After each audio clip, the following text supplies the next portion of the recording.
नमस्कार, N V news में आप सभी का स्वागत है। मैं हूं आपके साथ ऋतु पथरिया। नजर डालेंगे उत्तराखंड की बड़ी खबरों पर। उत्तराखंड के मुख्यमंत्री पुष्कर सिंह धामी शुक्रवार को हरिद्वार दौरे पर रहे। इस दौरान उन्होंने जनप्रतिनिधियों और आला अधिकारियों के साथ समीक्षा बैठक की। इस बैठक में बाढ़ से पीड़ित लोगों के लिए कई अहम फैसले लिए, साथ ही जिसमें जनता को अगले 3 महीने तक बिजली का बिल और सहकारिता बैंक के ऋण में छूट देने की भी बात कही।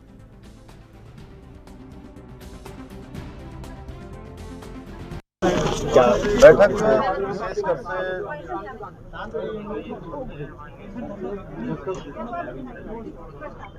पिछले दिनों जो यहाँ हरिद्वार जनपद में अतिवृष्टि हुई है और उस अतिवृष्टि के कारण से बहुत बड़ा क्षेत्र यहाँ का प्रभावित हुआ है, उसी को लेकर आज यहाँ पर सभी जनप्रतिनिधियों से भी बात की है और जो वहाँ पर और काम किए जाने हैं आगे विस्तृत रूप से जो योजना बननी है उस पर विचार हुआ है, बात हुई है और साथ में सभी अधिकारियों से भी उसकी समीक्षा की है।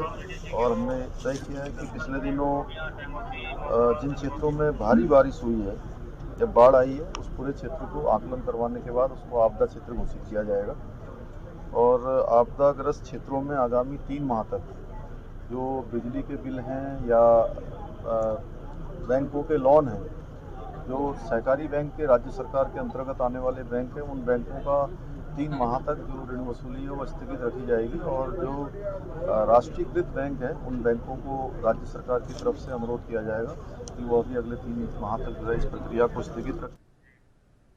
मणिपुर में हुई अमानवीय घटना को लेकर बीजेपी प्रदेश अध्यक्ष महेंद्र भट्ट ने कहा कि यह बहुत दुर्भाग्यपूर्ण घटना है और नारी सम्मान के प्रति हमारी पार्टी का अलग स्टैंड है। उन्होंने कहा कि जो भी संगठन और राजनीतिक दल इस घटना के खिलाफ आवाज उठा रहे हैं, हम भी उनके साथ कंधे से कंधा मिलाकर खड़े हैं।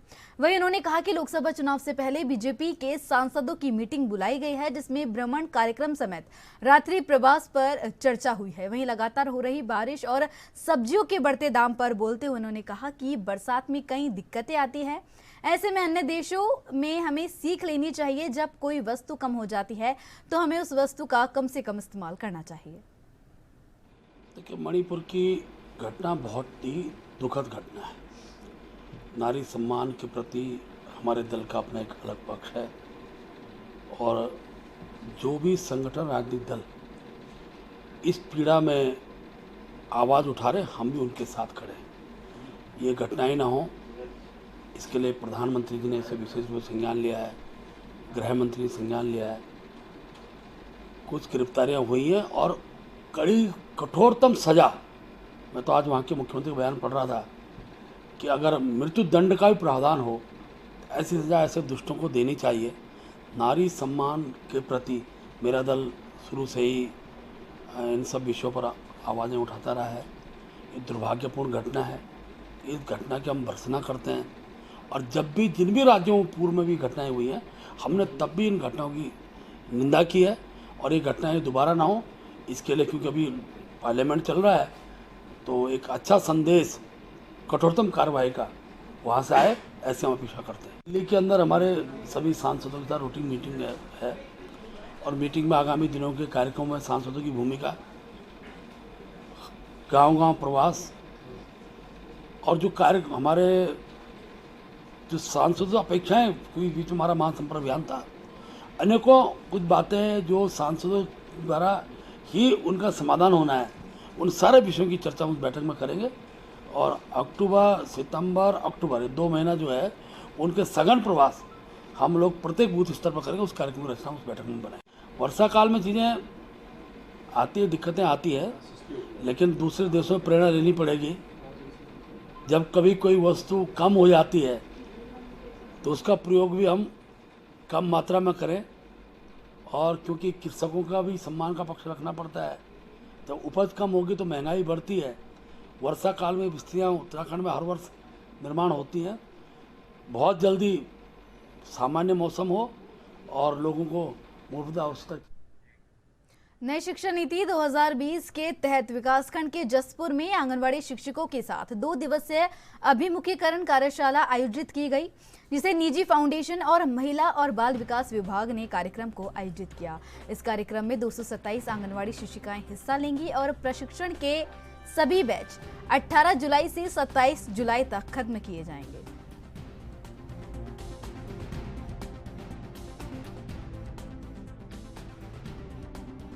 नई शिक्षा नीति के तहत आंगनवाड़ी की शिक्षिकाओं के लिए प्रशिक्षण है। पूरे ज़िले में प्रशिक्षण चल रहा है, लेकिन जसपुर में हम ये 8 बैच में संचालित कर रहे हैं, जिसमें हमारा ये पहला बैच है। इसमें हम इस प्रशिक्षण में मुख्यतः 3 बिंदुओं पे ज़्यादा फोकस कर रहे हैं। इसमें एक तो ये रहेगा कि बच्चे के बाल्यावस्था शुरुआती 8 वर्ष क्यों महत्वपूर्ण है, इस पर चर्चा कर रहे हैं। दूसरा, बच्चे सीखते कैसे हैं, इस मुद्दों पे यहाँ पे चर्चा हो रही है। और सीखने में माहौल किस तरह का होना चाहिए, इसमें चर्चा चल रही है। और इन चर्चाओं के दौरान कुछ कविताएं, कुछ कहानियां, गीत, खेल के माध्यम से हम इस बातचीत को आगे बढ़ा रहे हैं। ये प्रशिक्षण 8 बैच में संचालित है, इसलिए 18 से 27 तारीख तक जसपुर में चलेगा, जिसमें एक बैच 2 दिन प्रशिक्षण ले रहा होगा। यह भी हमारा पहला बैच है, जो कि आज इसका द्वितीय दिवस है। इसके बाद अभी चमोली में नमामि गंगे ट्रीटमेंट प्लांट में हुए हादसे में 16 लोगों की मौत और 6 लोगों के घायल होने के मामले में अब कांग्रेस और बीजेपी ने एक दूसरे पर आरोप प्रत्यारोप शुरू कर दिया है। एक तरफ जहां बीजेपी अध्यक्ष का कहना है कि इस मामले में सरकार गंभीर है और जो मदद इस मामले में प्रभावितों की होनी चाहिए वो की जा रही है, अब वहीं कांग्रेस प्रदेश अध्यक्ष करण मेहरा ने बीजेपी सरकार पर आरोप लगाते हुए कहा कि राज्य सरकार ने इस पूरे घटनाक्रम में मानवता नहीं दिखाई। सरकार को जिस तरह की मदद करनी चाहिए थी वह नहीं हुई है।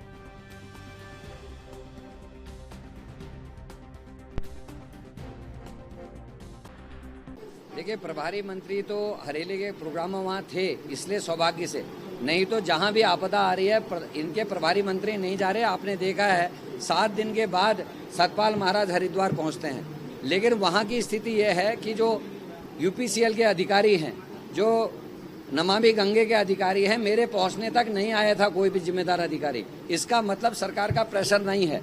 दूसरी बात हम कह रहे हैं कि जो जिम्मेदार अधिकारी हैं, जो कर्मचारी इसके लिए जिम्मेदार माने जा रहे हैं, उनके ऊपर हत्या का मुकदमा दर्ज होना चाहिए, हमारी मांग है। और सरकार के इंतजामात पूरे नहीं हैं। जिन लोगों को कल सुबह एयरलिफ्ट किया गया जॉली ग्रांट के लिए, उन लोगों के लिए बेड की व्यवस्था नहीं थी और आज वापस जाने के लिए भी व्यवस्था नहीं थी। जब आदरणीय हमारे गणेश गोदियाल जी और जयंत रमोला वहाँ पहुँचे, उन्होंने वहाँ हल्ला गुल्ला किया, उसके बाद जाने के लिए गाड़ी की व्यवस्था एसडीएम ने की, जबकि सरकार को इस चीज़ के लिए पहले से तैयारी रखनी चाहिए थी, बेड की भी और जाने की व्यवस्था की भी। दूसरा, जो लोग मरे हैं उनके मुआवजा बहुत कम सरकार ने घोषित किया है। 5 लाख से एक परिवार 1 साल भी गुजारा नहीं कर सकता। कम से कम 50 लाख रुपए की आर्थिक सहायता उनको मिलनी चाहिए। घायलों को 10 लाख मिलने चाहिए। जिनके परिवार के सारे सदस्य पुरुष व्यक्ति मर गए हैं उसके लिए विशेष पैकेज होना चाहिए। जिस होमगार्ड का बेटा और खुद भी वो मर गए उनके लिए विशेष पैकेज की व्यवस्था होनी चाहिए।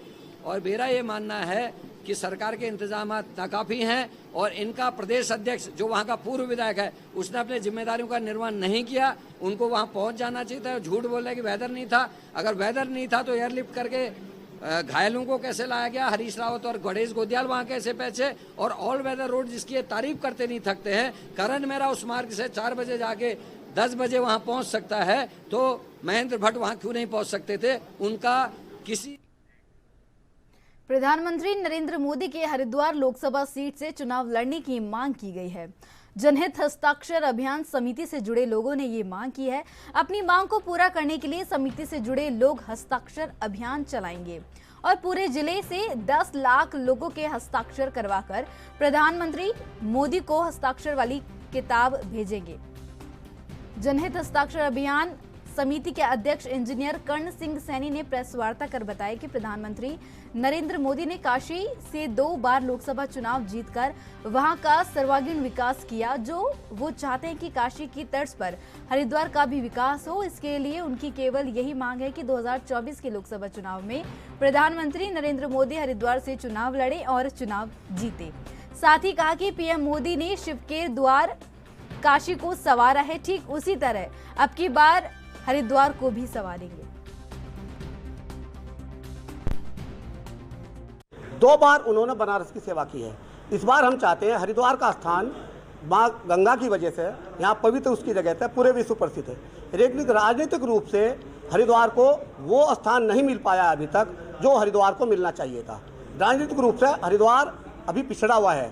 हरिद्वार अगर माननीय नरेंद्र मोदी जी यहाँ से चुनाव लड़ते हैं तो 100% हरिद्वार का उद्धार होगा, यहाँ का विकास होगा और यहाँ के विकास के लिए आपको किसी को दूसरे को कहने की जरूरत नहीं पड़ेगी। हम लोगों ने एक जनहित हस्ताक्षर अभियान के लिए एक बुक बनाई है और उस बुक के अंदर हमने हर एक उसमें एक एक गांव में एक एक वोटर तक एक-एक गांव में एक-एक वोटर तक जाएंगे। हम 10 लाख लोगों के सिग्नेचर कराएंगे और साइन किए हुए वो जो इनके माननीय नरेंद्र मोदी जी को चुनाव जहां से लड़ाने के लिए जो प्रक्रिया जहां से चलती है, जिस लेवल से चलती है, उन सब के पास इलेक्ट्रॉनिक मीडिया से भी और पेपर मीडिया से भी वो सारी की सारी हम वहाँ किताब उनके। उत्तराखंड के अल्मोड़ा में जिलाधिकारी विनीत तोमर की अध्यक्षता में समग्र शिक्षा अभियान और पीएम पोषण योजना MDM 2023-24 की बैठक आज खत्म हुई।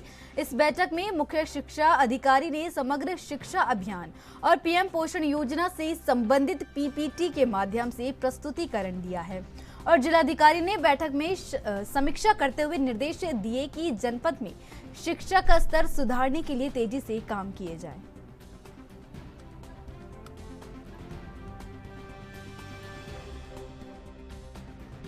अभियान का और एक मिड डे मील का, तो दोनों के हमारी जो वार्षिक योजना है उनका अनुमोदन किया गया है।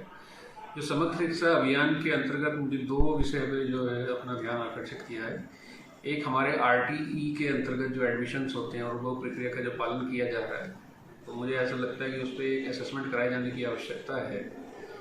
तो उसमें मैंने निर्देश दिए कि एक टीम बनाई जाए, 3 लोगों की कमेटी बनाई जाए और हमारे जनपद में RTE की प्रोसेस किस तरह से चल रही है उसका एक आकलन करके रिपोर्ट प्रस्तुत की जाए। और दूसरा है जो हमारे विद्यालयों में टॉयलेट्स की स्थिति है, जो गर्ल्स टॉयलेट्स हैं, बॉयज़ टॉयलेट्स हैं और जो SMC के द्वारा भवन निर्माण किए जाते हैं, उनकी गुणवत्ता है और क्या उनका कितनी लाइफ रहती है, इसमें भी एक आकलन करने की आवश्यकता है पूरे जनपद में। तो एक कमेटी इसमें भी बनाई जाए। कोटद्वार में माला नदी के ऊपर पुल गिरने के बाद कोटा से विधायक और विधानसभा अध्यक्ष ऋतु खंडूरी एक्शन मोड में आ गए हैं, जिसके बाद सांसद और विभागों के मंत्री नदियों में हो रही खनन को इसका जिम्मेदार मान रहे हैं।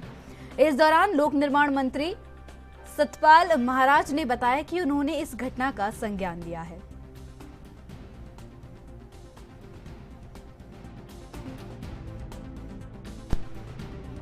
इसमें गुणवत्ता की कमी होगी, अब उसकी जांच बैठी हुई है, जांच के बाद हमें पता चल जाएगा, पर गुणवत्ता की कमी है और ये भी हो सकता है कि नीचे ज़्यादा खनन कर देगा, वो भी उसके कारण हो सकते हैं। अब कारण तो जांच के बाद पता लगेंगे, पर ये चीज़ें मेरे सामने आ रही हैं और आपने देखा होगा कि हमने अभी हाई कोर्ट में भी हम प्रेजेंटेशन दे रहे हैं कि ताकि हम किसी भी नहर का चैनलाइजेशन कर सकें।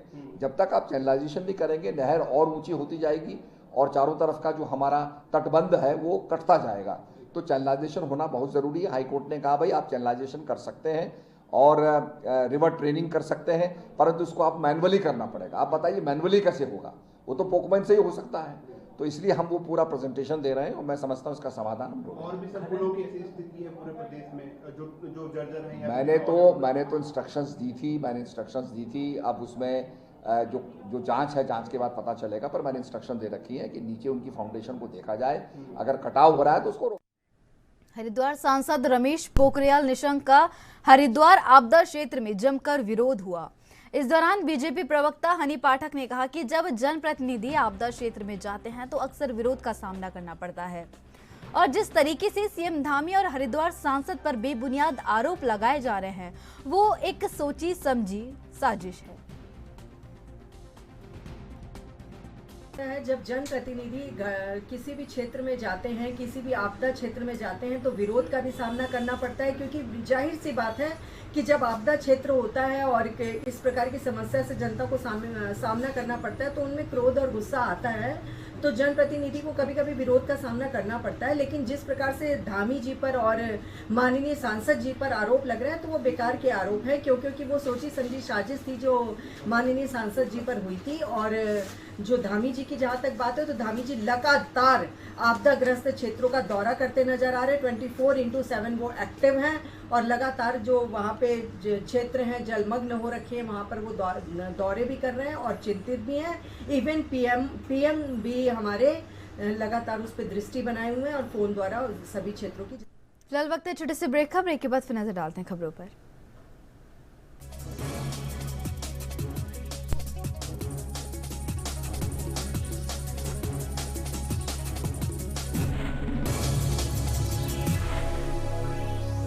और ब्रेक के बाद आप सभी को फिर से स्वागत है। नजर डालेंगे खबरों पर। हरिद्वार में हाईकोर्ट के आदेश पर प्रशासन की टीम ने अवैध अतिक्रमण के खिलाफ कार्रवाई की है और गंगा किनारे हाथी पुल के बराबर में बनी करीब 8 दुकानों को ध्वस्त किया है।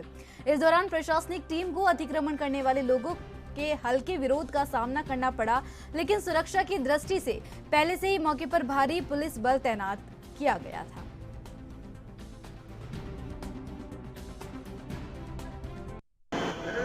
के खिलाफ कार्रवाई की गई है, क्या ये कार्रवाई है?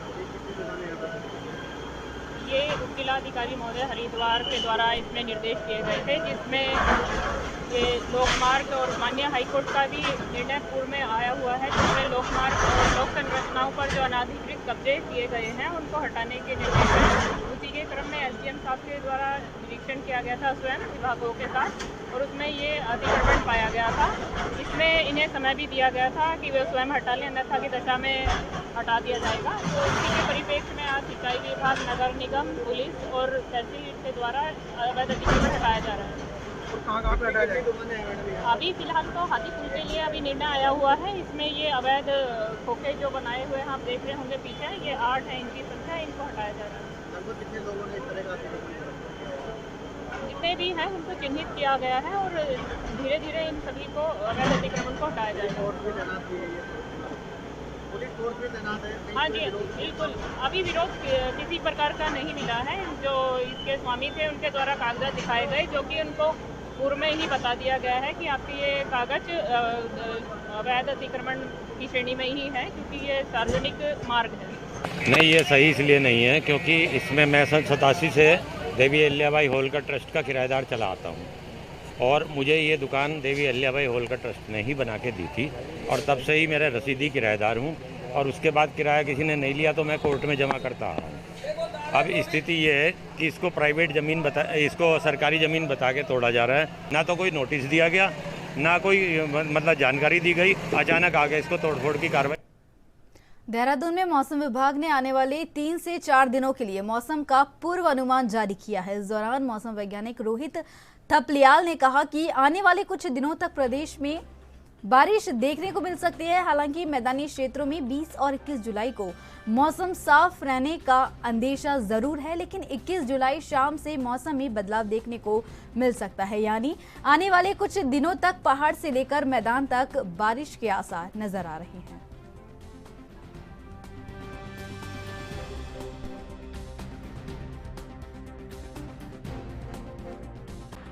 21 तारीख को जो है उत्तराखंड के देहरादून, पौड़ी, टिहरी, नैनीताल, चंपावत इन जनपदों में कहीं कहीं भारी वर्षा मिल सकती है।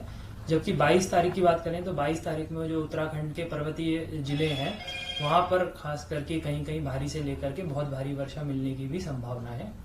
तो आज तो एक्टिविटी ज़्यादा नहीं है, लेकिन कल जो है 21 के बोल सकते हैं कि शाम रात से लेकर के और 22 तारीख को जो है थोड़ी एक्टिविटी बढ़ेगी, जिसमें जो बताया मैंने कि कहीं कहीं भारी से लेके बहुत भारी वर्षा भी मिल सकती है। उसके बाद फिर 23-24 में भी जो है वर्षा रहेगी, लेकिन जो है 23 को थोड़ी एक्टिविटी कम दिख रही है, जो जिसमें अनेक स्थानों तक में तो हल्की से मध्यम वर्षा और गरज चमक के साथ वर्षा मिलने की संभावना रहेगी। तो कह सकते हैं कि अभी जो है इस हफ्ते या अगले 5 दिन जो है उत्तराखंड में जो वेदर एक्टिविटी है वो सामान्य के आसपास रहने की संभावना है। तो उसमें जो है रेनफॉल तो रहेगी और साथ में जैसे मैंने बताया कि कहीं कहीं जो भारी से बहुत भारी वर्षा भी। उत्तराखंड किसान कांग्रेस के प्रदेश अध्यक्ष हरेंद्र सिंह लाड़ी ने आज काशीपुर में पार्टी कार्यकर्ताओं से बातचीत करते हुए प्रदेश की बीजेपी सरकार पर जमकर निशाना साधा। इस दौरान उन्होंने मीडिया से मुखातिब होते हुए कहा कि प्रदेश की धामी सरकार प्रदेश के बिगड़े मौसम के बीच किसानों को हुए भारी नुकसान पर मुआवजा देने में और उनके आंसू पहुंचने में फेलियर साबित हुई है। आपको बता दें कि आज शाम काशीपुर किसान कांग्रेस के आह्वान पर प्रदेश अध्यक्ष हरेंद्र सिंह लाड़ी का कार्यकर्ताओं से गेट टुगेदर कार्यक्रम का आयोजन किया गया,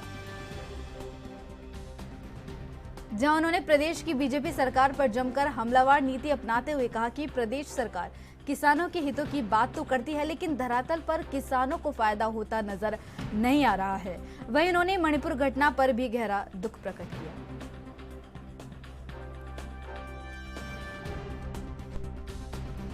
पहले तो जो हमारी कांग्रेस किसान की गठन किया आज यशवंत को उसी सीट पर रिपीट कर रहे हैं महानगर का अध्यक्ष। उसके साथ ही अपनी जो कांग्रेस है उसको मजबूती के लिए, ताकि चुनाव आने वाले हैं मेयर के भी, चुनाव आने वाले हैं 24 के भी, और उस पर यही है कि काशीपुर पे नहीं पूरे उत्तराखंड में कांग्रेस काबिज हो। कांग्रेस को मजबूत करने के, चाहे NSI हो, चाहे कांग्रेस हो, चाहे कांग्रेस किसान हो, लक्ष्य तो एक ही है कि हम 5 सीटें जीतें और उसके साथ साथ संगठन इतना मजबूत हो कि अब ज़रूरत है युवाओं की। तो युवा चेहरे जितने मजबूती से आगे बढ़ेंगे उतनी पार्टी मजबूती होगी। लाठी साहब, जिस तरीके से मौसम को मद्देनजर किसानों को भारी नुकसान का सामना करना पड़ा, इसमें प्रदेश सरकार कहीं पर भी फेलियर साबित हो रही है, कहीं किसानों को फायदा पहुँचाने के लिए, क्या कहना चाहिए? किसान की जो कह रहे थे आमदन दोगुनी चौगुनी होगी, वो तो नहीं हुई, लेकिन किसान के खाद के रेट 10 गुना बढ़ गए, डीजल बढ़ गया। हमने पिछली बार कई बार धरने दे दिए और यही मांग की पूरे उत्तराखंड में हमारे किसान कांग्रेस ने करे धरने, हमने भी किए कि कम से कम जो गेहूँ बर्बाद हुई है उसे 50,000 हेक्टेयर के हिसाब से मुआवजा दीजिए। 1 रुपया नहीं दिया गया। खाना पूर्ति भी थोड़े दिन ही चली। उसके साथ साथ आपने देखा कि जो बेमौसमी अब धान भी बेचारा लगा है, इतना मौसम बिगड़ गया, वो भी धान भी ख़त्म हो रहे हैं। और ये सरकार अभी तक उत्तराखंड में गन्ने का रेट तय नहीं कर पाई। गन्ने की पेमेंट तो बहुत दूर की बात है, कई फैक्ट्रियों की पेमेंट नहीं दी गई। किसान हो, हमारा मजदूर हो, इस टाइम आपको पता है कि सबकी कमर टूटी हुई है।